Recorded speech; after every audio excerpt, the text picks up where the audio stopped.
In the mid-morning of December the 1st, 1974, a gleaming red and white Boeing 727, operating as Trans World Airlines Flight 514, is descending down towards Washington, D.C.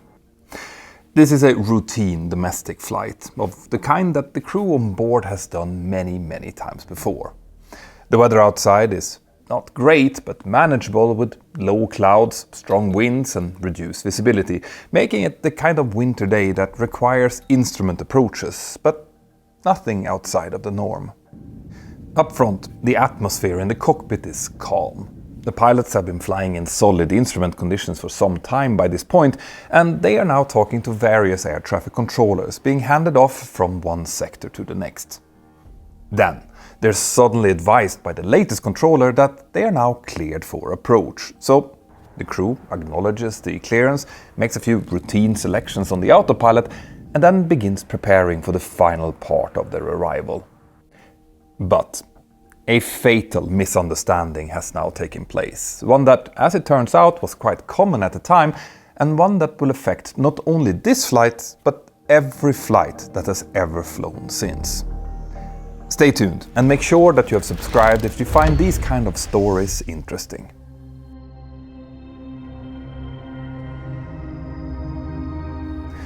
TWA Flight 514 began as a scheduled domestic service from Indianapolis over to National Airport in Washington, D.C., with an intermediate stop planned in Columbus, Ohio. This was a routine routing through familiar airspace, which therefore placed no unusual demands on either the crew or the aircraft. The airplane used was a Boeing 727-231, registered as November 54328, and it was powered by 3 Pratt & Whitney JT8 Delta 9 Alpha engines and had been delivered to TWA back in early 1970. And during the time since new, it had accumulated just under 12,000 hours, all in routine commercial operation. The Boeing 727s formed part of the real backbone of the American airline system back in the early 1970s. Designed for short and medium-haul flying, it was well suited to operate in busy terminal airspace and marginal weather, combining great performance with systems that for its time represented the very cutting edge of aircraft design. Now, in the case of TWA Flight 514, this 727 was crewed by 3 fully qualified airline pilots as required, and the captain, aged 44, had a total of 8,900 hours, with 2,899 of those being operated on the 727.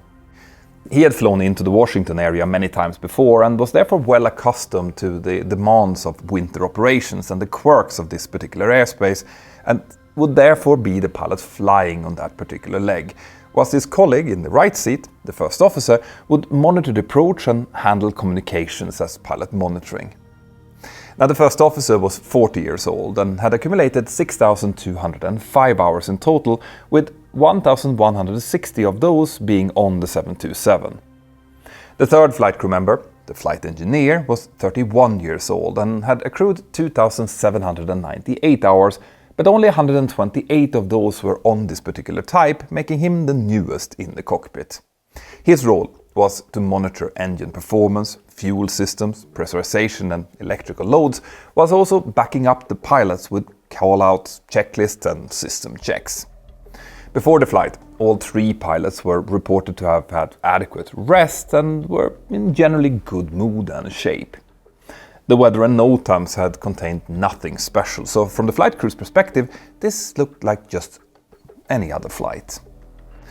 At time 08:53 Eastern Standard Time, Flight 514 departed Indianapolis for a completely uneventful first flight, and they then arrived in Columbus at time 09:32.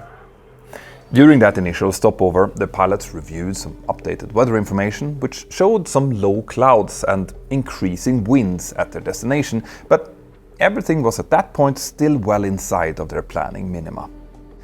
They then continued with their normal turnaround checks, and after welcoming 85 passengers, the crew closed up doors and the gleaming 727 pushed back from its stand at time 10:24, about 11 minutes behind schedule and with a total of 92 souls on board. The following takeoff was again completely normal, and the aircraft soon climbed back into the overcast clouds, setting course for what the crew expected to be a routine arrival into Washington National Airport later on. But as the crew started getting closer to their destination, the weather conditions around DC had started to deteriorate. Now, the real problem at Washington National Airport on this particular morning was not the visibility or the cloud ceilings, but instead the wind. The airport effectively only had one runway suitable for a Boeing 727, runway 0119, and this runway was oriented north-south. But the problem was that the reported winds were now blowing from a direction of 070 degrees at 25 to 28 knots, gusting up to nearly 50 knots. And this meant that this wind was blowing almost perpendicular to the runway direction and therefore well beyond the crosswind limits for the aircraft, meaning that landing at National was no longer really an option. Now, before we go any further, I just want to cut in here and explain a little bit about why crosswinds can be such a problem. You see, an aircraft that is flying en route isn't really adversely affected by the winds. At cruise altitudes, the winds can easily be stronger than 100 knots instead of jet streams, for example, and the only effect that this will have is maybe some turbulence as well as some impact on the arrival time, depending on if the winds are coming from ahead or behind. In order to stay on the planned course, the aircraft will just point the nose or the heading in a way that assures that the final track will bring it to the intended point, and that's it, just like a boat crossing a river between two defined points. But when it comes to the takeoff and especially the landing, the aircraft can't be that flexible, since the runway is fixed in its direction, so the position of the nose of the aircraft will also have to be. This means that as we are approaching the runway, the pilots will position the nose into the wind to stay on the final approach track, and this is known as crabbing. But just before we go into the landing, we normally kick in some rudder to align the aircraft with the center line, and when we do that, the wind cannot be so strong that it blows us off the runway. In other words, the aircraft will need to stay controllable in any winds that we decide to land in with good margins. And test pilots for the manufacturer therefore demonstrates maximum crosswind components during the aircraft certification that we line pilots then use. And those limits tend to sit at around 35 knots or so. Now, if the wind is coming from the front instead, there is generally no such restrictions since it won't really affect our handling, even though some winds can make it impossible to taxi safely after landing. So most operations will stop if the wind speeds exceed 60 knots or so, no matter what the direction is. In the case of Flight 514, the pilots were eventually advised that the winds had gotten even worse at their destination, and the controller at the Cleveland ARTCC therefore told them that all flights heading into National were either holding or diverting to the nearby Washington Dulles International Airport instead. Now, that airport, usually referred to as Dulles, was located further west into Virginia, away from the city of Washington itself, and while the weather there was not much better, it was at least good enough to land in. The cloud ceiling at Dulles was actually lower than at National, at around 900 feet compared to 1200, but the critical difference was the wind. At Dulles, the winds were reported at 26 knots, gusting to around 40, meaning that they were still strong, but aligned in such a way that an aircraft landing on runway 12 would be facing largely into the wind, making the landing still sporty, but at least manageable and within limits.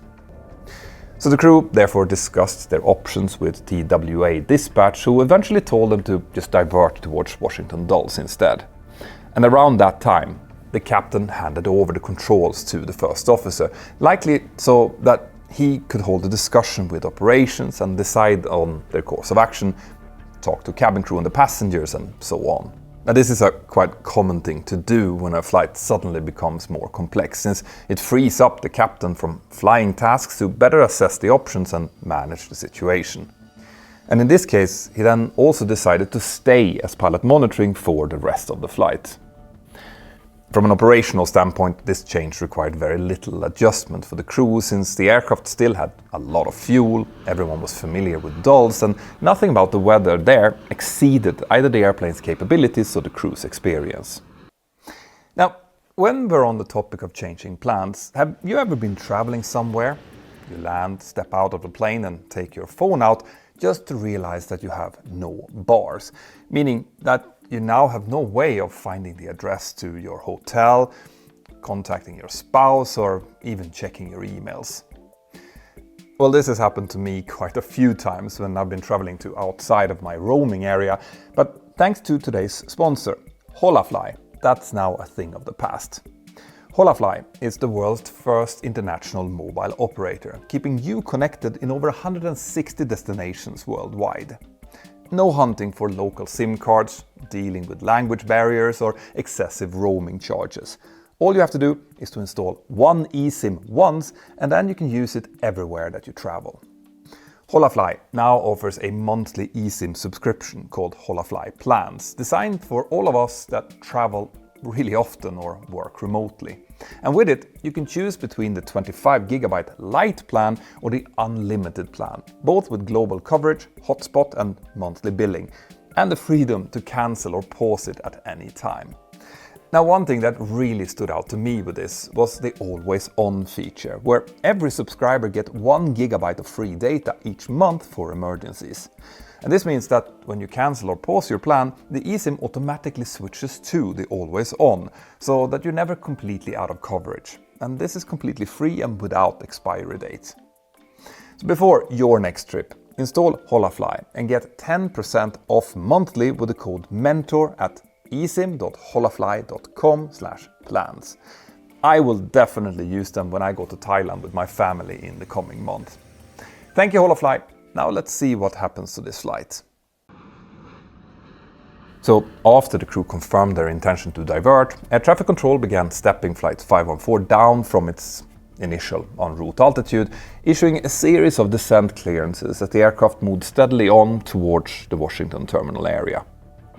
Each clearance was then read back, dialed into the autopilot and flown exactly as given, with the aircraft descending smoothly and predictably under radar control. Now, because of those strong easterly winds, the crew was, like I mentioned, expecting to land on runway 12. And unlike many major runways today, runway 12 was not equipped with an instrument landing system, or ILS. Instead, it was served by a non-precision VOR approach, based on the ARMEL VOR radio beacon located at the airport. Now, VOR beacons transmit omnidirectional signals that allow pilots to determine their bearing relative to the station. And by selecting a specific bearing, or radial, pilots can then track a virtual line extending outwards from the beacon along a defined track. In this case, flying the approach to runway 12 meant intercepting and following the 300-degree radial from ARMEL, which corresponded directly to the runway's centerline. Once established on that radial, the procedure then allowed the crew to descend in a series of step-downs, each tied to specific geographical fixes along the approach, which the pilots could find on their approach charts.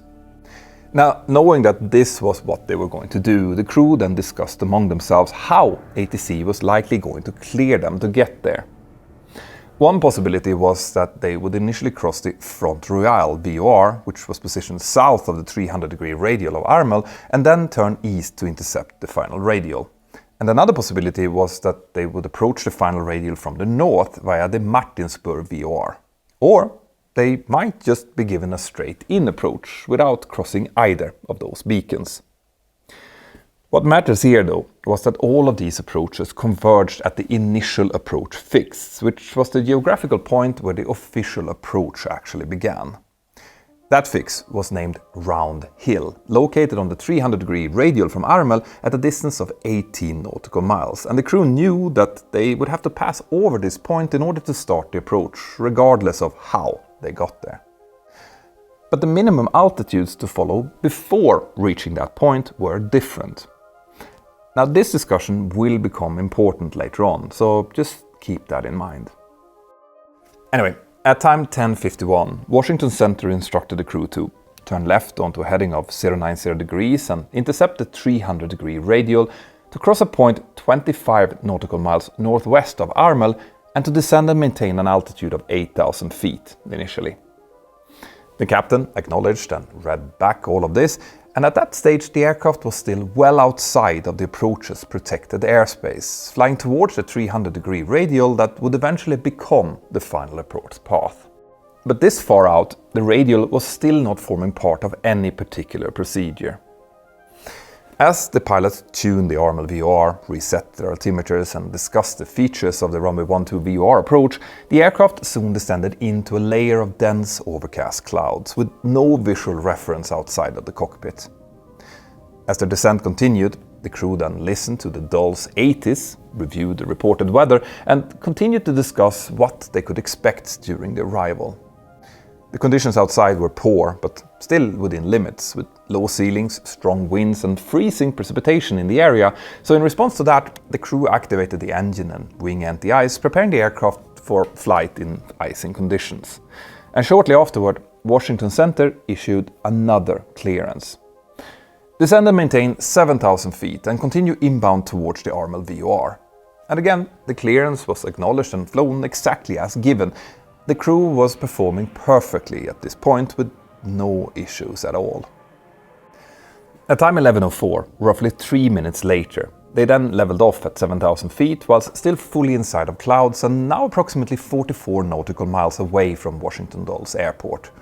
And only moments after reporting that they had leveled off, the controller issued the clearance that would define the remainder of this flight. TWA 514. You're cleared for the VOR DME approach to runway 12. Nothing more than that. Inside the cockpit, the read back to this clearance was immediate and almost automatic. The captain then glanced down at the chart and said, 1800 is the bottom, to which the first officer replied, start down. He then initiated the descent through the autopilot, which to everyone in the cockpit made perfect sense. You see, it was the understanding of many airline pilots at the time that being cleared for the approach meant exactly that they had explicit permission to execute the published procedure as it was printed on their charts. And on the runway 12 VOR DME approach chart, the number that stood out most clearly was the initial approach altitude of 1800 feet. So, if the aircraft was now cleared to fly that procedure, then in the eyes of these pilots, descending down to that altitude was not only legal but actually expected from them. Now, back in the early 70s, most non-precision approaches would have been flown using what we call a dive and drive technique, where instead of following a gradual descent path down towards the runway, crews would descend as soon as possible down to the minimum altitude authorized for their current segment. They would then level off there and maintain that altitude until passing the next fix, where it was time to descend to the next minimum altitude and so on. Now, this was not considered sloppy or unsafe at the time, it was just how the pilots were taught to do it. The continuous, stabilized descent profiles of non-precision approaches today were still a relatively new idea back in 1974 and had definitely not yet become standard practice. And just as importantly here, crews believed that if there was any terrain ahead, well, then they wouldn't receive an approach clearance at all, or that clearance would be accompanied by an explicit altitude restriction. But there was an important catch to that permission. You see, the descent to 1800 feet was actually only permitted after passing the initial approach fix at Round Hill. Until that point, the approach chart imposed significantly higher minimum altitudes to protect aircraft from the higher terrain below. Now, on the published segments leading up to Round Hill, the minimum altitude was 3,400 feet when coming from the Front Royal VOR and 3,000 feet from Martinsburg. But Flight 514 was now not flying on either of those segments. Instead, air traffic control had vectored the aircraft directly towards the 300-degree radial from RML VOR, setting the aircraft up for a straight-in intercept that was operationally common but not depicted as a published route on the charts. And this therefore meant that they were now flying towards the approach from a direction that didn't have a clearly labeled minimum altitude printed beside it. But between their position and Round Hill there was rising terrain. Hills from the Blue Ridge Mountains reached nearly 1,800 feet in elevation, marked on the chart by a couple of small terrain symbols that were easy to miss in the moment. On top of this, Once an approach clearance was received, most pilots often shifted their attention to the profile view of their chart, which was a vertical slice showing the final approach segment. And on the charts of that era, that profile typically began at the final approach fix, just 6 miles away from the runway, not at the initial approach fix further out. So on that profile, the initial altitude was clear and simple, 1800 feet. What this all meant was that piece by piece the logic aligned for these 3 pilots. They were cleared for the approach and therefore expected to descend to the initial approach altitude of 1800 feet. Washington Center hadn't issued them with any altitude restrictions or advisories, so therefore 1800 feet was the altitude that they should descend to. But this obviously raises the question, why didn't the controller include a minimum altitude restriction with the approach clearance? Well, under air traffic control rules at the time, an altitude restriction was required if an aircraft was considered a radar arrival.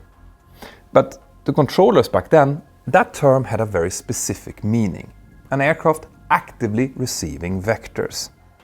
So, in this controller's view, once Flight 514 had intercepted the 300-degree radial and begun navigating on its own towards the initial approach fix, it was no longer a radar arrival, even though it was still being observed on the radar.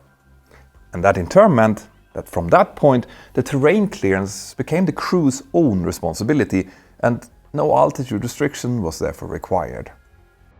But the pilots understood this term very differently.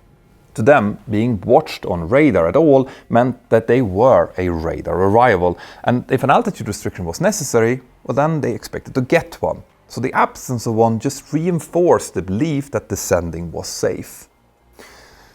In the months after this accident, the investigators would eventually ask a question that turned out to be far more complicated than it first sounded. Was Flight 514 a radar arrival at the time it was cleared for the approach or not? Here, the report writers themselves eventually split into 2 opinions. A majority of the investigators concluded that, whilst the practice was undesirable, it was technically allowable for the controller to treat Flight 514 as a non-radar arrival once it was established on the 300-degree radial of the ARML VOR. In their interpretation, the 300 radial was the final approach course, and once the aircraft was on it and no longer receiving vectors, no altitude restrictions from the controller was actually required with the approach clearance. But some of the NTSB's board members strongly disagreed to this. They instead argued that the approach course did not truly begin until the aircraft reached the initial approach fix at Round Hill, where the published procedure and protected airspace actually started. So, under that interpretation, Flight 514 was still a radar arrival when it was cleared for the approach, so failing to issue an altitude restriction was therefore not just undesirable, it was incorrect.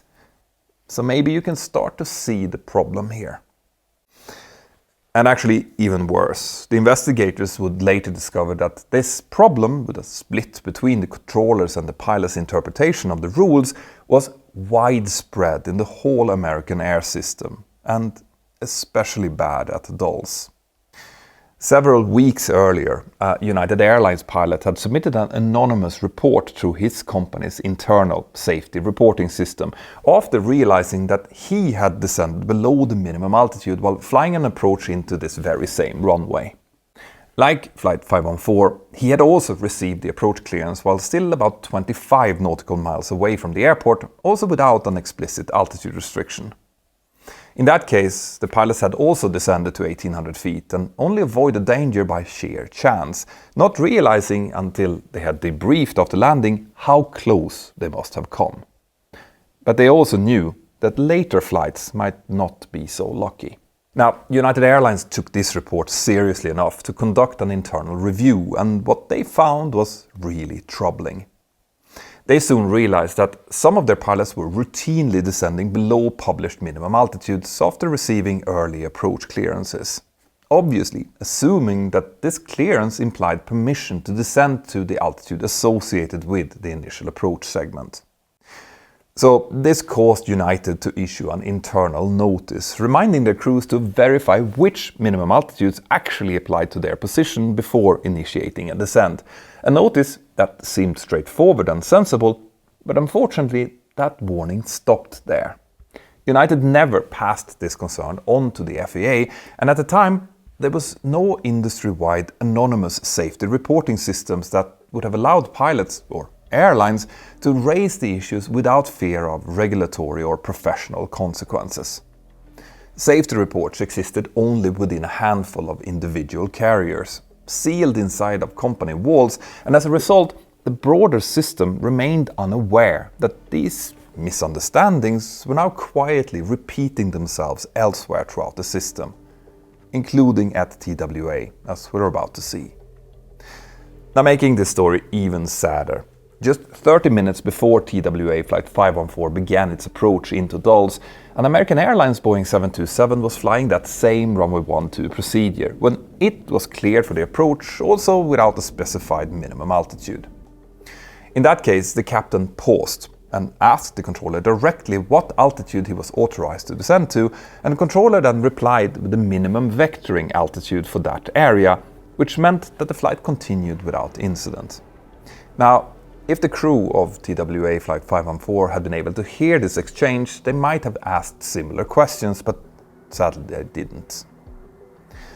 In any case, during the investigation process, it became clear that these types of misunderstandings were happening quite often, and not just at Dulles Airport, but everywhere. The investigators also found that this type of confusion had been quietly reinforced over many years, because controllers providing radar guidance would often tell pilots to descend below the minimum altitudes published on the pilot's approach charts.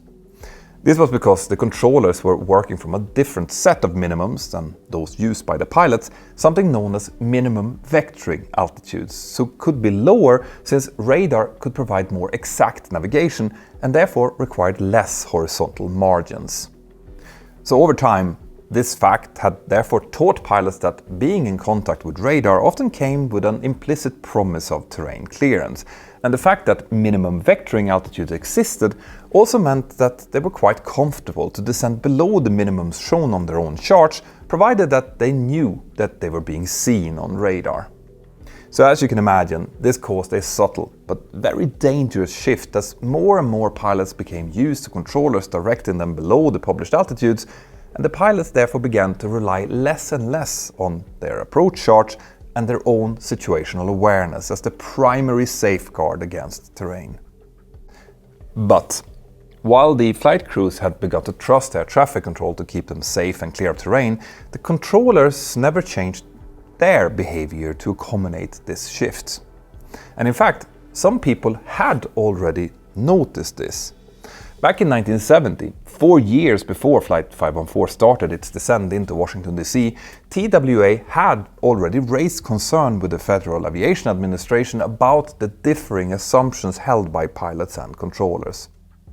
And they had warned that the lack of a shared understanding could lead to very dangerous outcomes. But the FAA had still decided that they didn't need to take any immediate action. Instead, they maintained that pilots didn't need to know whether they were operating under radar guidance or not, because they were ultimately the ones that should decide if they were operating safely. And on top of all of this, the guidance that the pilots had grown up with also made this problem even worse. The FAA issued Airman's Information Manual that were in use when the crew of Flight 514 first learned to fly, stated that upon receiving an approach clearance, pilots should descend to the approach altitude as soon as possible.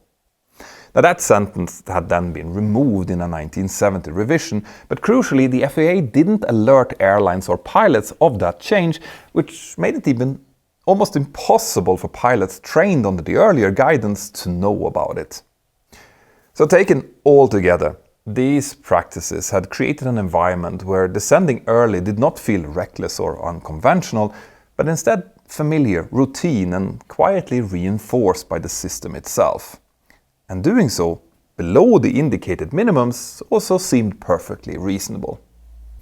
But I have to say though, after having gone through all of this, A fundamental part of flying is maintaining accurate situational awareness and a healthy skepticism to clearances. So, descending down to only 1,800 feet, over 40 nautical miles away from the destination, should in my view have raised more than a few caution flags between these three pilots. Anyway, inside the cockpit of Flight 514, the descent towards 1,800 feet now continued, but it was no longer perfectly smooth. As the aircraft got lower, it soon began to encounter light but persistent turbulence, of the kind that can cause the altimeter and vertical speed indicator to jump around a bit rather than to hold steady. The first officer commented on this by saying that he hated the altitude jumping around, which was a small remark that reflected the growing workload of keeping the aircraft on profile in the unsettled air. Meanwhile, the captain had turned his attention back to the weather and had started discussing the reported cloud ceiling together with the minimum descent altitude. He eventually concluded that they should be able to break out of the clouds and land visually once they had gotten a little bit lower. And from his perspective, at this point, all the numbers all still lined up. The descent felt maybe a little bit early, but not unsafe, and nothing that they were seeing suggested that the airplane was anywhere that it shouldn't be. They were on radar, after all. As the turbulence continued, the first officer said that watching the instrument jump around like that gave him a headache, and a moment later he added that he could already feel the wind at this altitude. Now, while in hindsight these comments could have been flagged as concern, at the time they were likely felt just as routine observations, so nothing felt abnormal enough to trigger a reassessment of their situation. But at time 11:07, the captain suddenly started to study his approach charts a little bit closer, maybe with a bit of that needed skepticism that I mentioned before. And now he noticed something peculiar. He looked at the minimum altitude for the segment between Front Royal and Round Hill and bursted out, "You know, this dumb sheet says it's 3,400 to Round Hill is our minimum altitude."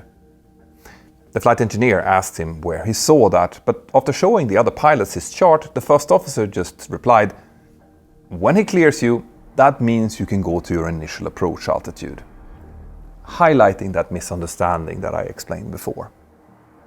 Now, the chart that the captain was referencing clearly showed terrain in the area that they were flying, rising to 1,930 and 1,764 feet on either side of their intended course, but it seems like that information just never really sank in for any of the pilots. Or they just trusted that the controller was keeping them safe. But this revelation should have at least brought some concern, and if you are a pilot out there, just remember that anything that gives you that feeling in your stomach that something is not quite right is a cause to speak up and verify with air traffic control. It is always better with one call too many than one call too few. It is also worth pointing out here that under TWA's policy at the time, when an aircraft was not flying on a published route or established segment of an instrument approach, the minimum altitude to be flown was simple and quite explicit. They were to fly 2,000 feet above the highest terrain within 5 miles of either side of the intended course. So in the case of Flight 514, with the highest terrain within the corridor being 1,930 feet, the correct minimum altitude until reaching the Round Hill initial approach fix should have been rounded up to 4,000 feet if they were on shore. Now, that number was not printed on the approach chart, but it wasn't that hard to figure out either. The terrain elevations were depicted, the company policy was clear, and the logic behind it was also straightforward.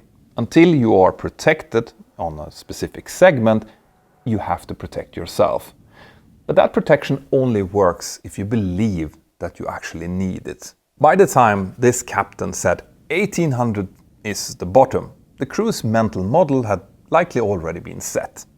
They believed that they were fully complying with an approach clearance and that they were now executing a published procedure under radar control. And because of that belief, they never looked for high terrain around their position. In their minds, the system had already transitioned responsibility for terrain clearance away from them and onto the procedure itself. And this was the subtle danger that the investigators would later focus on. This crew did not knowingly violate the minimum, they simply stopped thinking in terms of which minimum applied, and so their descent continued. At time 11:08, the aircraft finally reached 1,800 feet and the first officer started to level off. The turbulence had been building as they descended, so it was now much sharper and more erratic, exactly what you'd expect from strong winds close to rising terrain. The captain noted that it was dark in here, bumpy too, and the first officer stared at the gloom outside, suddenly with some growing concern. He remarked that, "I had ground contact a minute ago," and the captain replied, "Yeah, I did too." The turbulence then continued to shake the airplane, momentarily pushing it more than 100 feet below its intended altitude, and as the captain noticed that, he pushed the thrust levers forward and said, "Power on!" The first officer also noted that sudden descent, and someone in the cockpit, unknown who, had a dark moment of prescience when they called out, "We're going uphill." As this was happening, the flight engineer confirmed that they were still on course, and the captain said that he was sure that they would see the ground in just a minute.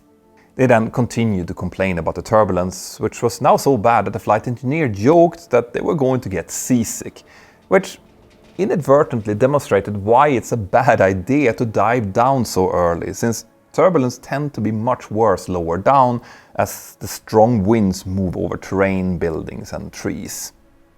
And obviously, the lower an aircraft flies, the lower the terrain margins will also be. At altitude, a sudden updraft or downdraft might cause an uncomfortable bump or a brief altitude deviation, but near the ground, that same vertical gust can push an aircraft off its intended path with very little time or space to recover. Anyway, Flight 514 continued to be battered by the worsening winds, with the pilots still having no idea that they were now flying dangerously close to the terrain below them. The first officer battled to keep the plane at 1,800 feet and soon started to descend slightly below it. Local residents would later report that the weather where Flight 514 were flying had a visibility as low as just a few dozen meters, along with howling winds over the mountaintops. And there was also nothing aboard their aircraft that could warn the pilots of what was about to happen. This was because the 727 that they were flying, like all airliners at the time, did not yet have a relatively new technology known as the Ground Proximity Warning System, or GPWS. GPWS had been developed in the late 1960s by a man named Don Bateman, an engineer who had become deeply concerned by a particular type of accidents that just kept happening around that time. Perfectly functional airplanes, flown by experienced crews who were being flown straight into terrain, often at night or in bad weather, with no mechanical failures and no loss of control. These accidents, known as controlled flight into terrain, or CFIT, were also among the deadliest in commercial aviation, precisely because crews often had no warnings that they were in any danger until it was too late.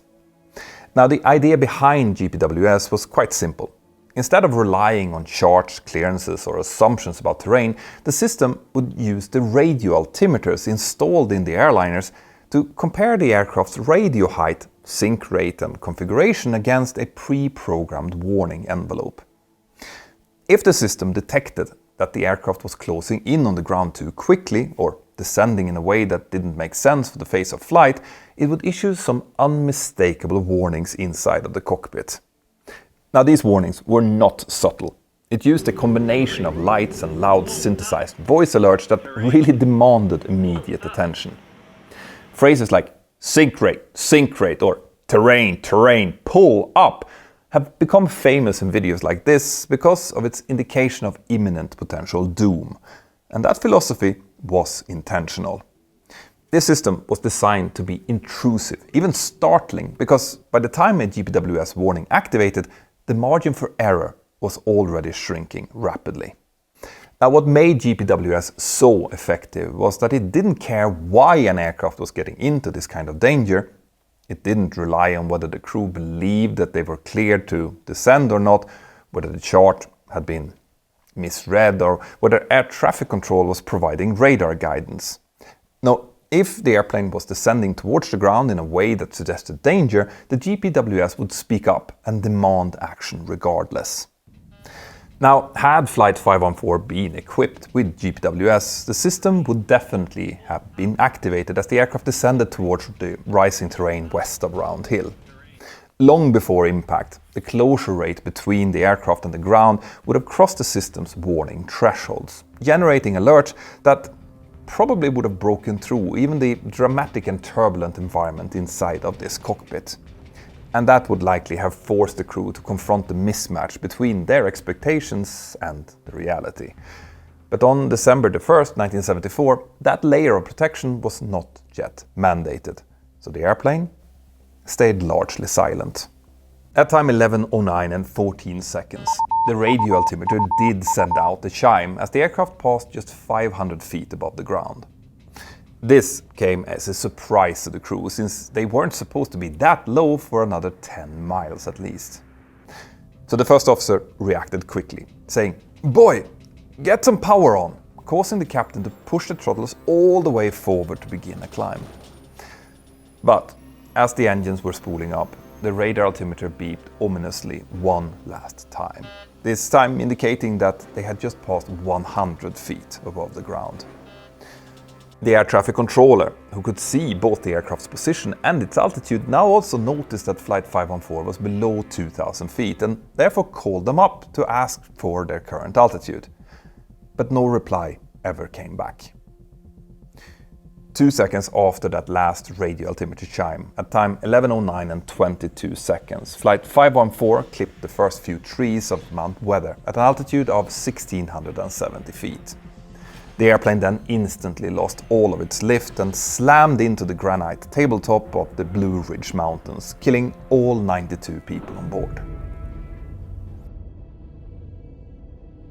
In the days that followed, investigators started honing in on that central failure that ran through every layer of this accident. The immediate cause of the accident was identified as the crew's descent below the minimum safe altitude during the approach, resulting in a controlled flight into terrain. But that descent had not just come from nowhere. Instead, it had unfolded within a framework of procedures and assumptions that had quietly permitted it to happen. Contributing to the accident were ambiguous air traffic control practices, unclear and inconsistently understood definitions surrounding approach clearances and radar arrivals, and the absence of standardized phraseology that clearly assigned responsibility for terrain clearance. The design of the approach charts and the common dive and drive techniques of the era further encouraged early descents once a clearance had been received, and with no ground proximity warning systems on board, there was nothing to warn the pilots when a mistake ultimately had been made. And this was where the first major changes came in. The investigators concluded that the phraseology that the pilots and the controllers used to communicate was not precise enough for the environment they were operating in, and that this ambiguity had now become a hazard. In response, the FAA moved to standardize aviation phraseology so that critical instructions would carry the same meaning to every pilot and controller every time. By the end of 1975, the FAA had developed and issued a common pilot air traffic control lexicon, formally defining the meaning of approach clearances, altitude assignments, radar services, and the responsibilities attached to each. The investigators also concluded that the accident exposed multiple gaps where the system had relied on assumptions instead of safeguards, and those gaps were now slowly closed one by one. The FAA, for example, issued new guidance assigning controllers with the responsibility to warn flight crews if the radar indicated that they were at an unsafe altitude, even if the aircraft was technically navigating on its own. And at the same time, new regulations clarified exactly what altitude a flight was required to maintain after receiving an approach clearance, removing the ambiguity that had allowed cleared for approach to be interpreted as permission to descend early. But just as importantly, this accident also highlighted how often crews and controllers recognized dangerous patterns but had no safe way to report them. So in response, the industry helped establish an anonymous aviation safety reporting system administered by NASA that allows pilots, controllers, and engineers to submit safety reports without fear of discipline or retaliation. Now that system is still used today and has fundamentally changed how hazards are identified, allowing patterns to be addressed before they turn into accidents. Now, I have spoken before about how important these kinds of systems are and how giving crews a venue to speak up without fear of reprisal is really the bedrock of aviation safety. But another change that came from this accident possibly had an even more dramatic impact on the aviation world. You see, as a direct result of this accident, the FAA in 1975 made GPWS mandatory for any airliner with more than 9 seats. So with that, the combination of standardized communication and an onboard system that could shout out over a quiet cockpit changed the entire shape of aviation safety. In the long arc of commercial aviation, GPWS and its newer variant, the eGPWS, are widely seen as the single most important safety features ever adopted. And this means that even though you might not have heard about this accident before, because of the improvements it led to, it might well be the single most significant accident that I have ever covered. Now, my team and I tell these stories to give you a foundational understanding of why modern commercial aviation is as safe as it is, and to hopefully make it even safer. And if you want to support this work and get to see all of my videos before everyone else, well then please consider joining my Patreon crew by scanning this QR code or by going to patreon.com/join/mentorpilot. My name is Petter Hörnfeldt and you're watching Mentor Pilot. Don't forget to subscribe and have an absolutely fantastic day. Bye-bye.